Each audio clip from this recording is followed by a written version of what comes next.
नमस्कार विद्यार्थी मित्रांनो, ग्लोबल ऑनलाईन यूट्यूब चॅनलवरती तुमच्या सगळ्यांचं स्वागत आहे.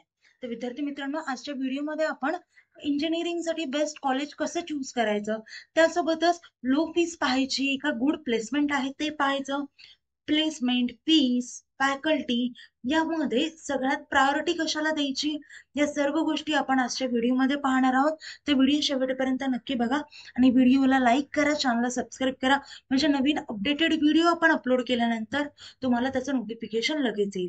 विद्यार्थी मित्रांनो, आता तुम्हाला कॉलेजची लिस्ट हवी असेल तुमच्या कट ऑफ नुसार आणि प्रत्येक राऊंडला वेगळी लिस्ट हवी असेल, त्यासोबतच आता कॅप राऊंडचे रूल्स चेंज झालेत. तर याबद्दल माहिती हवी असेल तर मला कमेंटमध्ये मेसेज करा. मी तुम्हाला त्याच्यावरती पण वेगवेगळा सेपरेट व्हिडिओ बनवेल. आता आपण एक तुमच्यासाठी काउन्सिलिंग कोर्स लॉन्च केला आहे. त्यामध्ये आम्ही तुम्हाला one on one counsellor access देतोय, त्यासोबतच स्टेप बाय स्टेप गायडन्स देतोय, एक्सपर्ट कॉलेज सिलेक्शन स्ट्रॅटेजी देतोय, कॅप फॉर्म फिलिंग असिस्टन्स देतोय, डॉक्युमेंट व्हेरिफिकेशन गायडन्स देतोय, cut off analysis and round wise decision making, म्हणजे तुम्हाला किती मार्क्स आहेत, पर्सेंटाईल आहेत, त्याच्यानुसार कॉलेजचा कट ऑफ किती आहे, तुम्हाला कोणती बेस्ट ब्रांच मिळू शकतं, तुमच्या भागातलं कुठलं बेस्ट कॉलेज तुम्हाला मिळू शकतं, या सगळ्यांचा अभ्यास करून आम्ही तुम्हाला कॉलेजची लिस्ट देणार आहोत. तर त्यासाठी हा काउन्सिलिंग खूप गरजेचा मिळेल आणि तुम्हाला कॉलेजमध्ये ऍडमिशन घेईपर्यंत आमचं गायडन्स तुमच्या सोबत असेलच. ओके, पहा विद्यार्थी मित्रांनो, या सर्व गोष्टी तुम्हाला एकाच कोर्समध्ये आणि ते पण फक्त 2,000 रुपयांमध्ये अवेलेबल करून देण्यात आले आहेत. आता कुठल्याही गोष्टीची माहिती हवी असेल अजून आणि कुठल्याही प्रकारचे डाऊट्स असतील आणि कोर्स जर जॉईन करायचा असेल तर मी दिलेल्या नंबरवरती कॉन्टॅक्ट करू शकता. कॉन्टॅक्ट व्हॉट्सअप थ्रू केला तर जास्त बेटर राहील. ओके, आणि चला विद्यार्थी, आता लेक्चरकडे बोलूयात. आता कॉलेज हे राईट चूज करणं काय इम्पॉर्टंट आहे, कारण आता कॉलेज तुम्ही राईट चूज केलं तर तुमचं तिथून करिअर घडतं आणि त्यासाठी इम्पॉर्टंट आहे. त्यासोबतच तुम्हाला तिथे क्वालिटी एज्युकेशन मिळतं, बेटर प्लेसमेंट मिळते आणि करिअरची तुमच्या ग्रोथ देखील खूप छान होते. Poor choice affects learning and job opportunities. Next point आहे की फॅक्टर्स टू कन्सिडर. आता आपण हे पॉइंट आजच्या लेक्चरमध्ये सर्व कव्हर करणार आहोत. नियरली 10 पॉइंट्स आपल्याला कव्हर करायचे. फर्स्ट आहे अक्रिडिएशन अँड रिकॉग्निशन. पहिल्यांदा चेक करा की ते AICTE आणि DT अप्रुव्हल आहे की नाही. त्यासोबतच नॅक आणि NBA अक्रेडिशन आहे की नाही. ए ग्रेड असेल तर बेस्ट A+ असेल, नॅक ए ग्रेड असेल, A+ ग्रेड असेल तर बेस्ट कॉलेज असेल. तर त्यासोबतच कसं असतं, अक्रेडिएशन काय करतं की एक व्हॅलिड डिग्री आणि मिळते आपल्याला आणि त्यासोबतच आपल्याला खूप छान जॉबच्या अपॉर्च्युनिटीज मिळतात. ओके, नेक्स्ट पॉइंट आहे आपण प्लेसमेंट रेकॉर्ड पाहायला पाहिजे. म्हणजे जुना प्लेसमेंट रेकॉर्ड पाहण्यापेक्षा लेटेस्ट इयरचा रेकॉर्ड पाहायला पाहिजे, 2 ते 3 वर्ष आधीचा. ओके, त्यानंतर तिथलचं हायेस्ट पॅकेज जाणून घ्या, एव्हरेज पहा ऍव्हरेज पॅकेज, त्यासोबतच मिनिमम पॅकेज किती आहे हे सुद्धा पाहून घ्या. आणि कुठल्या कुठल्या कंपनी तिथे येऊन व्हिजिट करतात कॅम्पसला, म्हणजे कॅम्पस ड्राईव्हला कुठल्या कुठल्या कंपन्या येतात, MNC कंपनी येतात की नाही, जसे की कॅपजेमिनी झाली, कॉग्निझंट झाली, TCS झाली, अशा चांगल्या कंपन्या येतात की नाही हे पाहून घ्या. म्हणजे तिथलचा प्लेसमेंट रेकॉर्ड पाहून घ्या. जर प्लेसमेंट रेकॉर्ड चांगला असेल तर तुम्हाला तुमच्या करिअरला एक छान संधी मिळेल. ओके, नंतर पहा फॅकल्टी क्वालिटी पहा. आता तिथलची फॅकल्टी ही एक्सपिरियन्स आहे की नाही, क्वालिफाईड आहे की नाही हे पहा.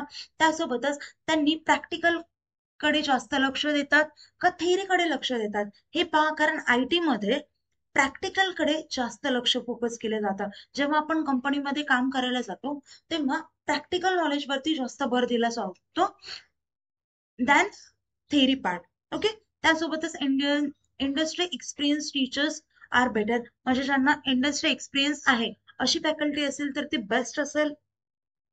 नेक्स्ट पॉइंट आपल्याला पाहायचा तो म्हणजे इन्फ्रास्ट्रक्चर अँड फॅसिलिटीज, म्हणजे त्यांनी कोणते कोणते फॅसिलिटीज देतात, कारण त्याच्याशिवाय गोष्टी पॉसिबल नाही. जर लॅब्स नसतील तर तुम्ही प्रॅक्टिकल कुठे करणार.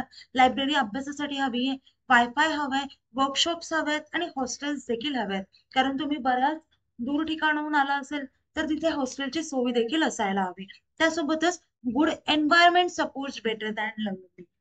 लर्निंग पेक्षा एक छान एन्व्हायरमेंट आपल्याला असायलाच हवं. नेक्स्ट पहा alumni network. Strong alumni indicates successful graduates. Alumni help with jobs, internships and guidance. आता अल्युमिनी म्हणजे काय असतं, तर जे स्टुडंट्स त्या कॉलेजमधून शिकून गेलेत आणि ते खूप छान मोठ्या मोठ्या पोझिशन वरती आहेत, तर त्यांच्यामुळे जे आता न्यू स्टुडंट्स असतात, तर त्यांना छान एक प्लॅटफॉर्म मिळतं. त्यांच्यामुळे ते रेफरन्स देऊ शकतात, अशा गोष्टी इंटर्नशिप देऊ शकतात, गायडन्स मिळू शकतं तुम्हाला. तर ह्या गोष्टी अल्युमिनी नेटवर्कमुळे होतात. त्यासोबतच पाहायचं लोकेशन अँड कनेक्टिव्हिटी. आता ते कॉलेज पहिल्यांदा लोकेशन पाहिजे, त्या कॉलेजला जाताना ट्रान्सपोर्टेशन पाहायचं व्यवस्थित आहे का नाही. त्यासोबतच मेन आहे ती म्हणजे सेफ्टी. तुम्ही तिथे सेफ आहात की नाही. मुलींसाठी तर अजून जास्त फॅक्टर आहे तो. सेफ्टीचा फॅक्टर इम्पॉर्टंट आहे, तर त्या गोष्टी तुम्ही पाहायला हवं. त्यासोबतच नियर बाय अकोमोडेशन, तिथे तुम्हाला राहायला हॉस्टेल्स, पीजी वगैरे आहेत का, सेफ आहेत का, या गोष्टी तुम्हाला आधी पाहायला हवा. ओके. कॉलेजला जायला छान ट्रान्सपोर्टेशन असायला हवं. या गोष्टींचा सगळ्यांचा विचार केला पाहिजे, त्यानंतरच कॉलेज डिसाईड करायला हवं. त्यासोबतच इंटर्नशिप अँड इंडस्ट्री एक्सपोजर. आता does the college provide internships and industrial visits. आता कॉलेजने इंडस्ट्रियल व्हिजिट्स प्रोव्हाइड करायलाच हवे, इंडस्ट्रियल व्हिजिट न्यायलाच हवी. त्यासोबतच इंटर्नशिप देखील प्रोव्हाइड करायला हव्यात. ओके. आता types with company with improve learning. आता इथे बघा, वेगवेगळ्या कंपनी सोबत टायअप असलं पाहिजे, म्हणजे तुम्हाला छान अ, तुमच्या करिअरमध्ये ग्रोथ करण्यासाठी खूप छान संधी मिळेल. ओके. नेक्स्ट आहे fees and return on investment. आता फीस जेवढी तुम्ही देता, बरोबर आहे, आपण जर एखाद्या गोष्टीमध्ये इन्व्हेस्ट करतोय, तर त्याचा प्लेसमेंटचा आउटकम पण तेवढंच छान असायला हवं. जर तुम्ही एखाद्या गोष्टीमध्ये इन्व्हेस्ट करताय आणि तुम्हाला जर आउटकमच छान नाही आलं, तर काही अर्थ नाहीये. त्यामुळे फीसला कम्पेअर करा आणि त्यासोबतच प्लेसमेंटचा प्लेसमेंट कशी आहे हे कम्पेअर करा. या दोघांचा कम्पेअर नुसार तुम्हाला रिटर्न ऑन इन्व्हेस्टमेंट कशी मिळते ते पहा. स्कॉलरशिप वगैरे मिळत आहेत का नाही कॉलेजमध्ये, फीस साठी काही सूट आहे की नाही, या सर्व गोष्टी तुम्हाला पाहायलाच हव्यात. ओके. त्यासोबतच ब्रांच प्रेफरन्स सुद्धा द्या. तिथे लॅब्स चेक करा, टीचिंग स्टाफ चेक करा, प्लेसमेंट चेक करा. त्या ब्रांचसाठी पर्टिक्युलर ब्रांचच्या म्हणजे कॉलेजमध्ये जर तुम्ही स्पेसिफिक कॉलेज बघताय, तर त्या कॉलेजच्या ब्रांच स्पेसिफिक ब्रांच वाईज त्या सगळ्या गोष्टी मी सांगितलेल्या पहा. लिस्ट वाईज सर्व गोष्टी नोंद करा आणि त्यानंतर प्रत्येक एक एक गोष्ट त्या कॉलेजची चेक करा.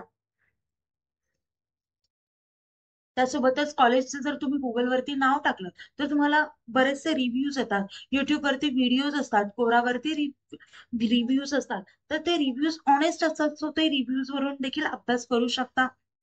आणि जे करंटली स्टुडंट तिथे शिकतायत, तर त्यांच्याशी देखील तुम्ही बोलू शकता. ओके. तर विद्यार्थी मित्रांनो, आता पहा, कुठल्याही कॉलेजचा आता तुम्हाला माहिती काढायची प्लेसमेंट बद्दल किंवा कशाबद्दल सुद्धा, कॉलेजचं नाव गुगलवरती सर्च करा. त्यानंतर त्या कॉलेजची सर्व इन्फॉर्मेशन, सगळी इन्फॉर्मेशन तुम्हाला तिथे येऊन जाईल. ओके. विद्यार्थी मित्रांनो, व्हिडिओ आवडला असेल तर व्हिडिओला लाईक करा, चॅनलला सबस्क्राईब करा. आपलं लेक्चर इथेच थांबूयात. थँक्यू. Nice day. बाय.